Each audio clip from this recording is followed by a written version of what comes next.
Most men live their life on an autopilot. They do what's expected, they choose what looks right, and survive what they're handed.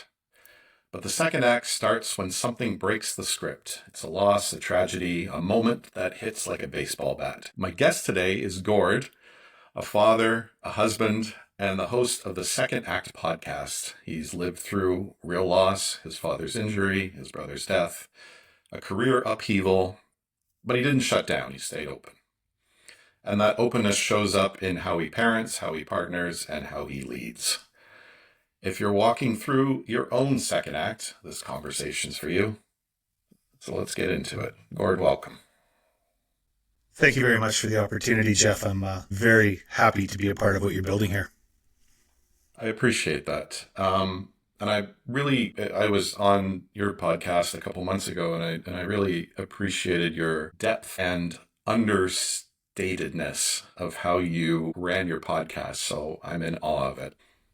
Well, I appreciate the kind words. I don't know if understated is often used to describe me and the things that I do, but I've learned that when you're asking for people's time, like I do, less is more, and you can always go further if you want. But when you start at 11, there's no coming back. So I try to straddle that line between interesting, understated, and respectful. What I really liked about your podcast is that it's about the second act. And I think we live in this culture that worships youth. But I think I read a stat the other day saying most successful businesses are founded by somebody 45 and older. And your show kind of leans into that and talks about that second act. What got you to start chasing those stories? In a previous career, I had an opportunity to work with, so I'm Canadian, I'm from Canada, I live in Calgary, and I worked with a fella who had played on the Canadian men's Olympic hockey team. He had a Stanley Cup ring, and his business partner was by far the more interesting of the two. Once you got past those things, and in Canada, for those of you that are outside of Canada enjoying Jeff's show, that's kind of like the be all and end all. Stanley Cup, Olympic medals, that kind of stuff. And I was like, man, if I hadn't have asked his business partner, who was perfectly content to be the business guy over in the corner, all these interesting things about him. He was a high angle rescue firefighter, rappelled every skyscraper in downtown Calgary. He's has movie or acting credits in just about every movie that had been shot around Calgary the previous 10 years. Successful business owner.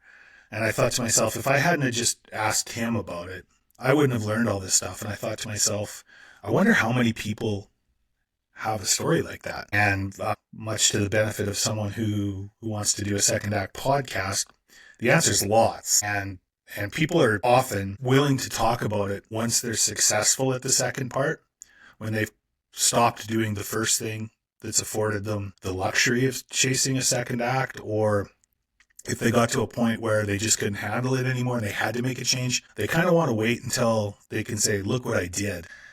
And I chased those people for the first, I'm about 160 episodes into my show. And for the first, 40 or 50, that's who I focused on. But then it got into the people that were forging the second act. And that's where the good stuff was. The people that were in the throes of it, and they didn't know if it was going to work, but they knew they had to keep going. And became really inspired and really started to understand who I wanted to talk to with this. And then I got to the point where I kind of had a reason to call these people, to reach out to people. I started getting better reception. And before I knew it, I was talking to people that just had these kind of mind-blowing stories that are standing in front of you in line at the grocery store, or just washed their car before you got there. That part is what kind of keeps me going at this, keeps blowing my mind. Every couple of episodes, I just go, wow, am I ever glad I reached out to that person on Instagram or through the podcast forums. There's various ones through Facebook and whatnot. It's an incredible opportunity to keep learning, to keep understanding, and to keep your mind nimble, to keep your mind pliable, instead of just saying, well, this is what worked for that guy, so you have to do that. It's like, no. There's 1,000 ways to success. Let's talk about as many of them as we can. So What you just said there has been, but what is an interview or a moment in an interview that really made you go, damn, that's going to stick with me? Besides my interview with Jeff that told me about the brick, the feather, and the truck, because that one has got a lot of good feedback. But the kind of the thing that stuck with me is about episode 40. I had Rick Campanelli on. Rick Campanelli of Much Music fame. He was Rick the Temp in the 90s. And we were talking, and I said, I really appreciate you taking some time. Rick's a radio guy in Toronto, and I mean, he's 50 plus years old, and he's treaded on being Rick the Temp his whole life. And he doesn't shy away from that because that's what made him famous. And I said, I really appreciate you taking time to with my little show out of Calgary. And he was like, man, like you watched me on TV when I had won a contest to be a guest VJ for a very limited period. And enough people like you wrote the show and said they liked me that I kept getting asked back to do more. And it dawned on me at that moment that the old saying about he just puts his pants on one leg at a time is the truest thing ever. And I've had, people more famous than Rick the Temp on my show. And it never ceases to amaze me how down to earth and humble people are when they're not at the height of their fame. I don't have like Taylor Swift level people on, but I've had people from the Tragically Hip and the Crash Test Dummies and, some reasonably famous people that you see on like Hockey Night in Canada, Kelly Rudy and Scott Oak. But they know that they're just kind of there for the grace of the audience, right? And if they quit resonating, they're not going to have a job anymore. And these people keep putting the work in, even though they could rest on laurels. And I think that's kind of something that stuck with me because I was kind of at a period in my life at the beginning of the Second Act podcast where I kind of thought I'd done enough to earn some grace. And as I've found the hard way, like JJ Watt says, that success is leased and the payments due every day. Can you tell me more about that, when that second act began? Yeah, no, it's anyone who's listened to my shows heard a couple of different versions of it. Basically what it boiled down to, Jeff, was I'd been at a major oil and gas producer here in Alberta for a number of years. I'd worked through the trials and the tribulations of the layoffs and the amalgamations and mergers and acquisitions, and I was in a pretty good spot. My abilities were people understood that I was reasonable at my job, and we had some management change, and I was kind of one of the elder statesmen of the group. And when the new management team came in, their mandate was to change. There was a shakeup, and I didn't recognize it coming. And if I did, I wasn't willing to understand what it was. And I was a terrible employee for the last year, and I did things willfully, were detrimental to the goals of the team. Based on my kind of belief that I knew best. And whether or not I did was entirely beside the point. And that's the part that I was missing, the part that I didn't see. So I got myself to a point where I was very unhappy.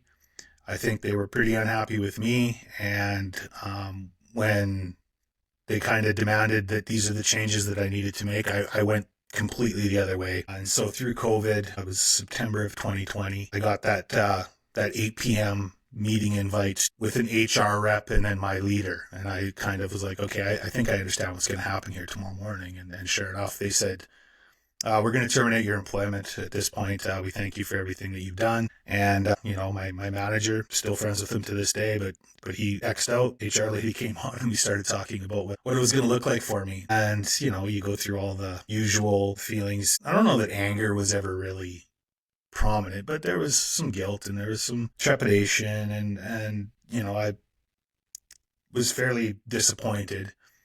But at that point, I kind of understood that something was broken and I needed to understand that if I was going to progress beyond, getting 10 years into the next role and then thinking I knew more than everybody else around me and probably ending up in a similar situation, but only I'll be 55 instead of 45 and that much less employable.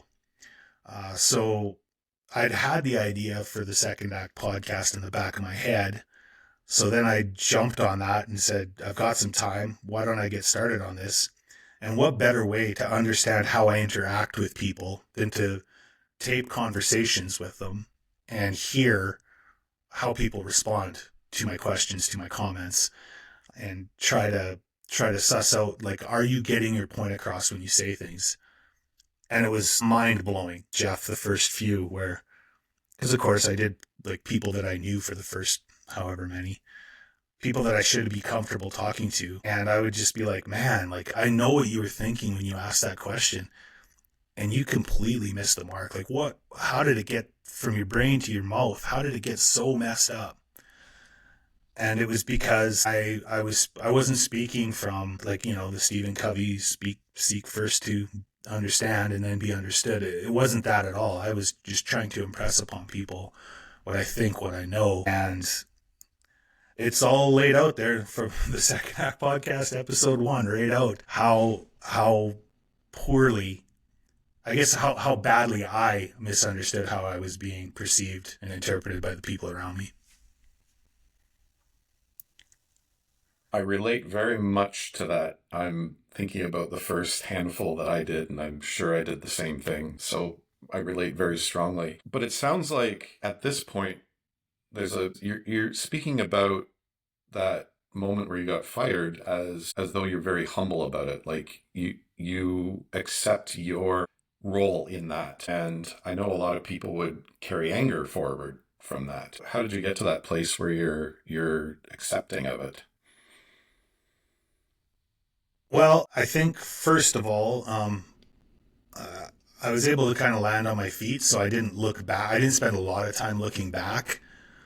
I landed somewhere where I wanted to be. Like, I was down kind of my own volition for about 3 months, where I just took some time to take stock. I did some therapy and tried to figure out what was next and what I wanted to do. But I knew that the direction that the company was going in, regardless of the people that were in my direct purvey, it was going in a direction that I didn't necessarily fundamentally agree with. So I was perfectly happy to not be there anymore. I just had to come to terms with how I wasn't there anymore. That's easier when you start doing work again that you believe in, that fulfills you. And then things started to fall, dominoes started to fall, people started to call, see how I was making out, telling me what was going on. And it became kind of like, okay, that place was giving you some pretty significant anxiety, and it's not where you want it to be. I can see that now. So rather than spend a bunch of time being angry, which I've just kind of, over the course of my life, I've understood that how counterproductive that is. I let it go, and I had to look inside to find that accountability of what my role in that was, and lo and behold, it was a pretty big role. It wasn't this wasn't one of those things where head count from the top down was deemed to be too high and they needed to get rid of people. They got rid of exactly one person, and they didn't miss. So, I mean, my wife was suitably disappointed in the decision, but she also kind of knew that eventually I was going to have to come to terms with it. She coached me along that way. And that helped too, when you can have somebody who's going to hold you accountable without it having to be confrontational.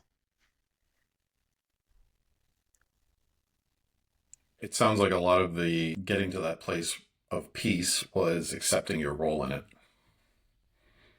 Yeah. And the one thing I found over the course of 4 years and change of doing the show is, the self-awareness piece of our society, and I'm going to get huge meta here, broad brushes, like with social media and people's ability to be entertained without having to interact, you just lose that self-awareness piece. And I was in that boat, and when I came out and started to understand my role in it, it was like, peeling that little Easter egg, and you get that first little sliver of foil off, and then the chunks start getting bigger.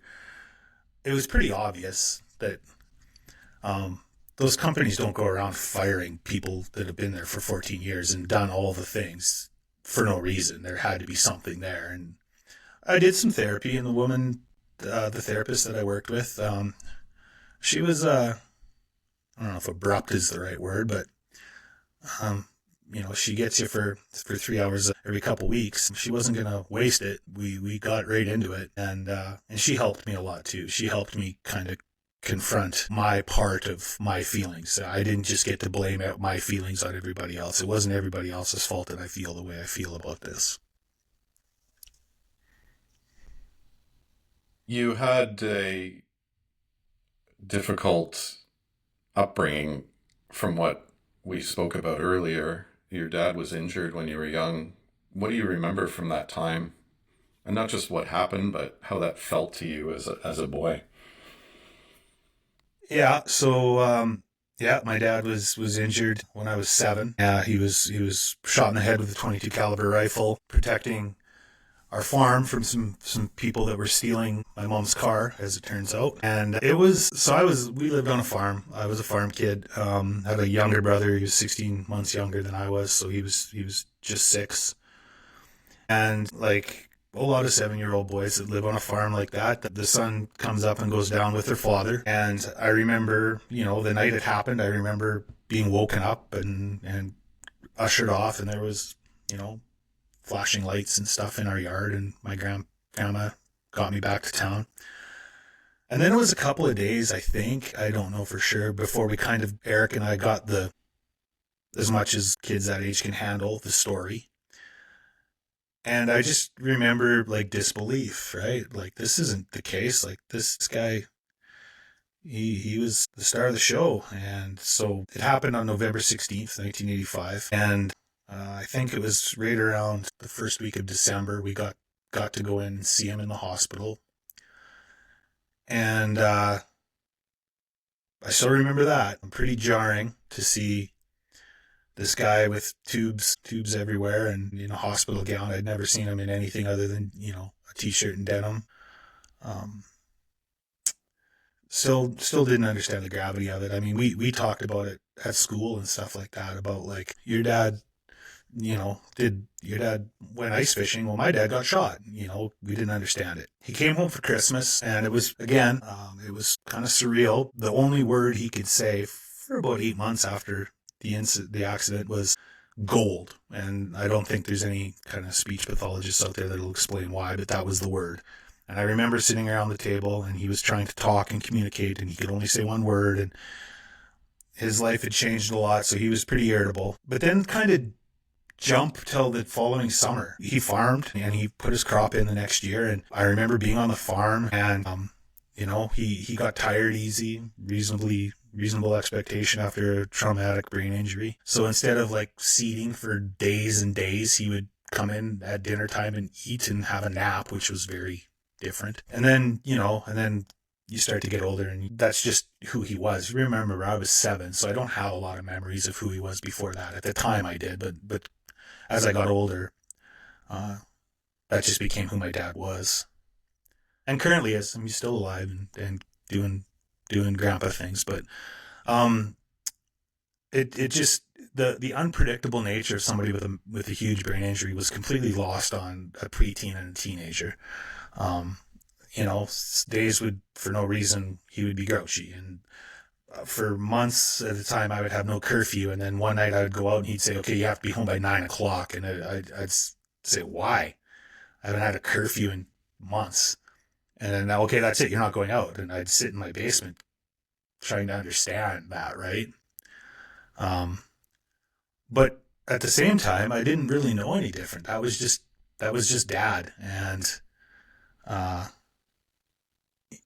it's interesting, and we could talk about it more, but looking back on it, it's really interesting to kind of piece that together. I'm in my mid-40s now. I've got a 17-year-old and a 14-year-old. To try to reconcile how he was doing that with how I do it. Yeah, hats off to him. I don't know how he did it, but at the time it sure didn't feel like hats off to him, if that makes any sense. Well, you said you never wanted for a father figure. I imagine that perception of fatherhood changed before and after the accident, the incident. Yeah, I didn't. I mean, he was there and did all the things, baseball games and hockey games and school stuff.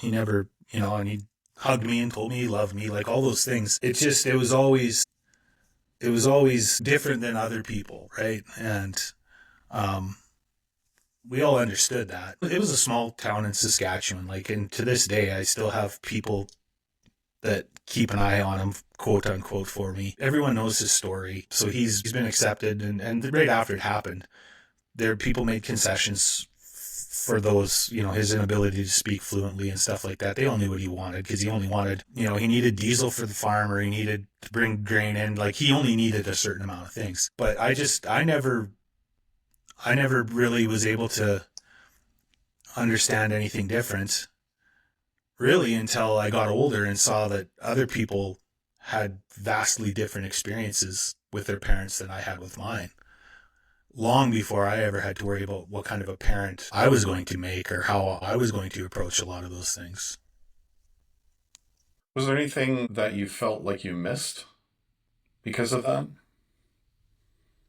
Like you said, it was different, but I'm trying to tease out what might have been different.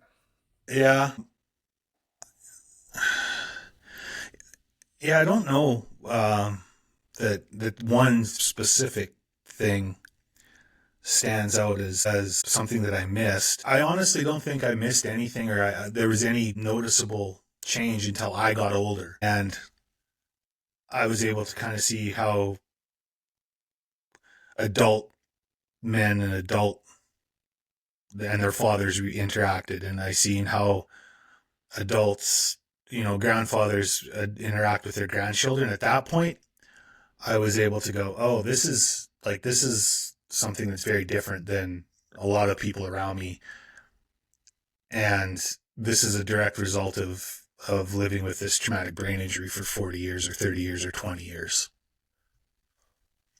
Was there a moment where you realized you were carrying the weight of that and didn't realize it? Yeah. Yeah. So you mentioned that my brother I've lost my brother. So he was killed in a car accident in 2003. And so my dad's accident was in 85. My parents split up in 97.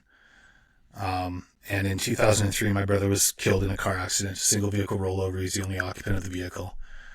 And at that point, my mom had found her new partner, and they've been together now. They've been together longer than my parents were married. Oh, you start thinking about that. Those are some timelines. But like dad wasn't, he couldn't talk. He couldn't express his feelings. And, anybody who's ever had any kind of a loss, but a sudden loss like that will tell you that, that first month or whatever, there's people around and everyone knows to ask how you're doing. And then all of a sudden everyone goes on with their life, their normal life. And your life's never going to be normal again. That's just, it's different now. And when I had to take that on, it was heavy. So in this fall of 2002, my brother and I both worked on rigs. We were in our early 20s, and we both said, you know what? We're not going to do this forever. We got to figure this out. Had just started dating the woman who's now my wife, and I knew that she was probably going to be my wife if I didn't wreck it. And I said to Eric, I'm going to go back to college. I'm going to get my petroleum engineering diploma. You need to stay working so that one of us has an income. I'll come out, and then you can go take whatever you want, and then I'll be working, and then neither of us are ever in a pinch. Yeah, that's what we'll do. So I applied and got in for the fall of 2003. So I was moving to Calgary. My wife, who'd been going to school in UBC for a number of years, was moving to Calgary. We were going to start playing house. And so Eric's accident was in May. We had the summer. We kind of were trying to figure out what this is going to look like. I was back home. I was around my parents. And then I moved to Calgary, and I went from working, I was 25 when I went back. I'd had 7 years since I'd been in school. I was a good student. I was a good student, but those habits had been broken and died hard. And then I'm also trying to support my dad, who doesn't speak well, doesn't particularly like talking on the phone, isn't technology savvy, and he lives on a farm 1,000 kilometers away. And that's when kind of the weight of all of that settled on me was like, it it's never going to be easy for you. He's going to live out there for the rest of his life. You're going to probably live in Alberta where the oil and gas is if that's what you're going to take for the rest of your life. And you're going to have to figure out a way to support this and be available for him. And it wasn't the end of the world. We just had to figure it out. And then I had to figure out how to do calculus again, and then also study and have a live-in girlfriend / partner for the first time, and not make $120,000 a year for the first time in 5 years. And that was a, looking back on it, that was a pretty extensive period of growth for me, where I had to, and the biggest thing of that, Jeff, was to learn that I didn't have to be everything to everybody, right?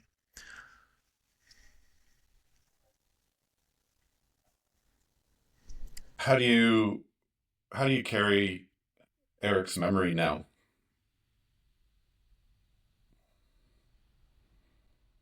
So Eric was 23. He was the guy who everybody knew. He was that guy. Every friend group has him.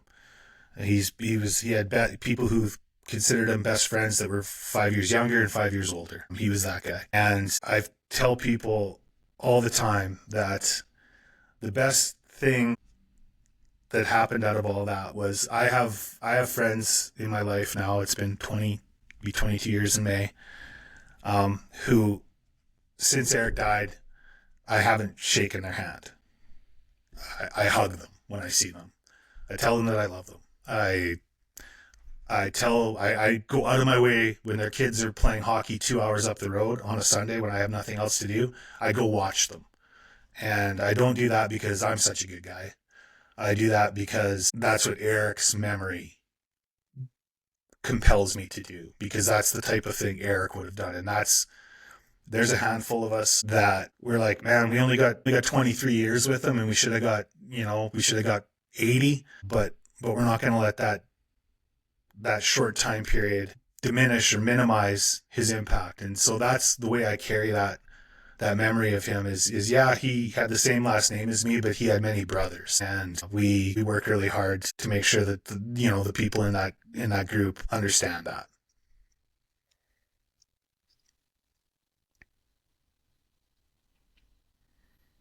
It sounds like you brought, and I don't mean to make this too light, but it brought that sense of community together. It was a pretty incredible display. My mom is from BC, the interior of BC, and after I was gone and Eric passed and my mom and dad were split up, her two sisters and brother still live in Nelson, BC, and they were kind of waiting for mom to move back. And she didn't. And then Eric's accident happened, and they came out for 2 weeks to support mom, and they all left going, oh, I get it. Like, Carrot River's home now. Like, these people are crawling out of the woodwork to support you, to be there in your hour of need, and they want nothing back. And that sense of community in that very short period really changed the way that I view the people in my life that allow me into that kind of circle, and that I allow in. And it's kind of like, I'm kind of like an all or nothing. Like, I'm either gonna drive across the country to sort it out with you, or we're acquaintances. And there's really no in between, because of that experience. It's something that it's not for everyone. There's people that need that consistent validation of my friend, my buddy, my friend, my buddy. And I've had that. I've needed that at various points in my life. But since Eric's accident, I need the four guys that I can phone anytime, and I know that they're going to answer. And that's really all I need. That's what that taught me. You told a story when we spoke earlier of your son crashing his car, and that must have been a moment where your heart dropped out. Um, what does fatherhood mean to you today because of that? Oh, so fatherhood's been quite a trip. It blows my mind when I look back on the things that I get to experience with these children, I have a 17-year-old son and a 14-year-old daughter. She'll be 15 right away, I guess.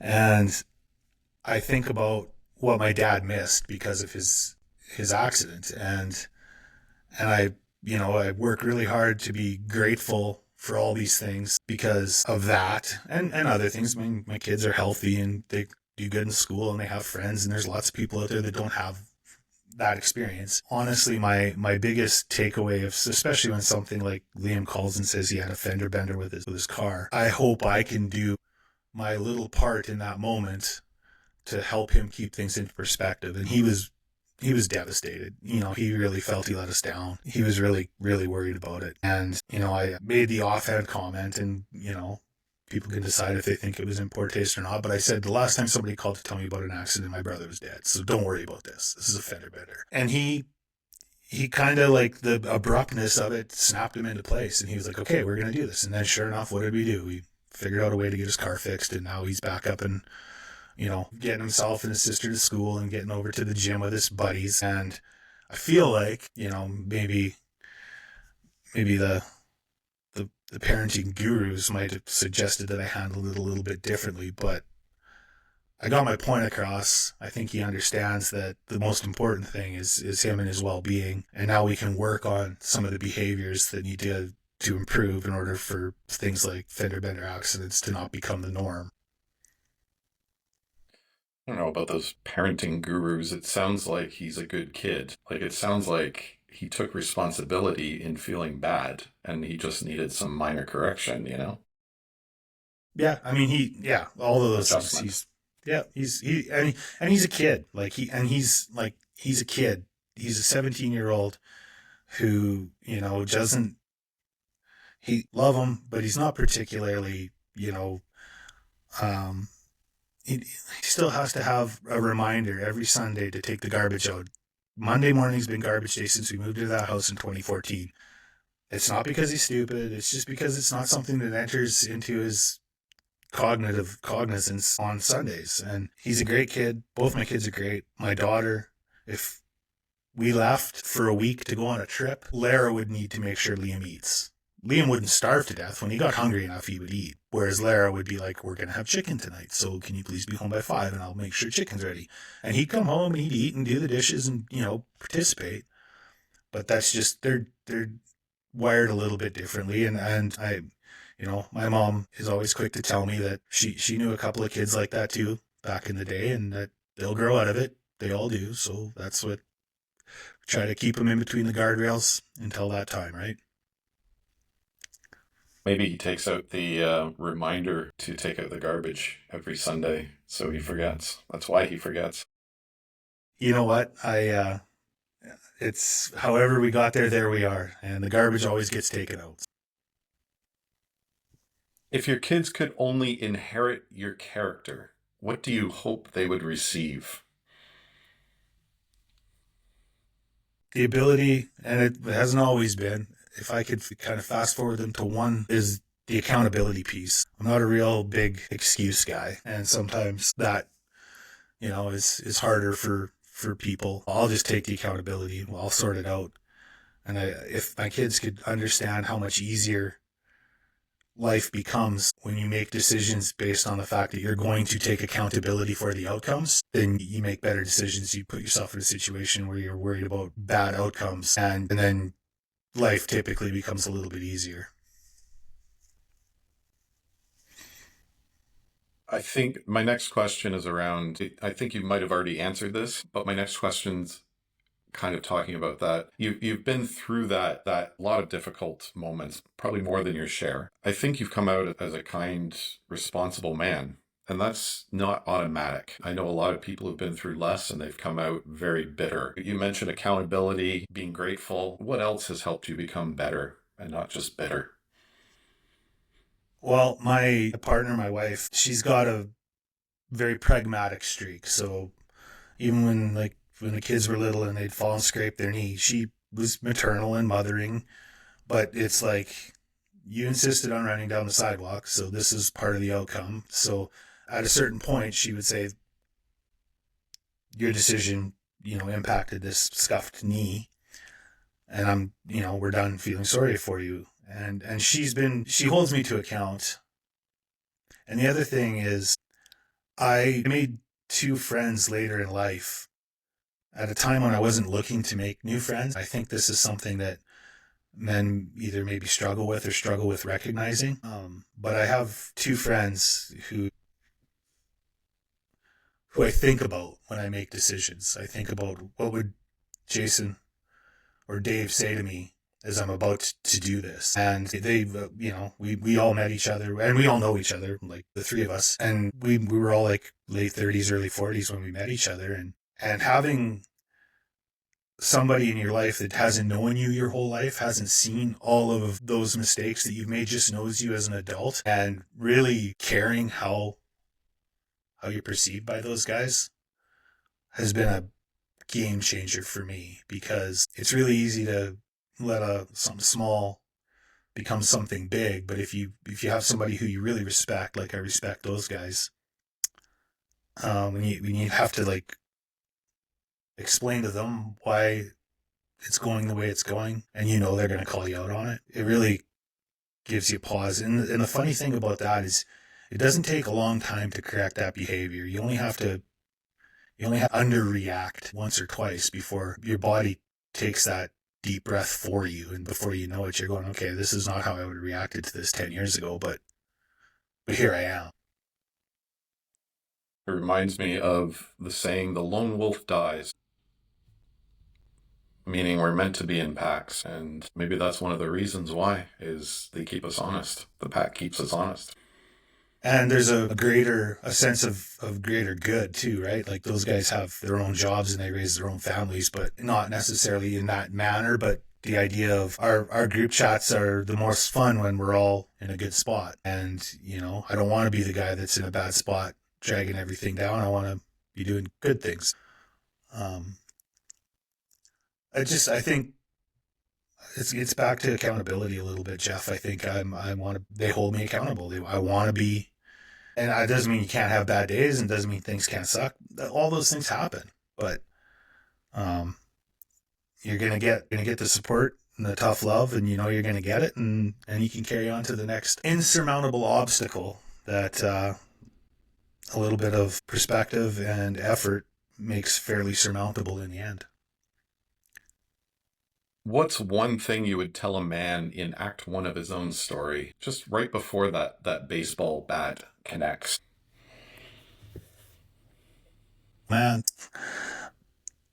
the thing that I've learned from that, and that I've experienced in myself, is you don't need somebody else. You can enact the change, and it won't be easy, and it might not be any fun. My grandfather, Archie Kiteley, used to say all the time, that's the thing.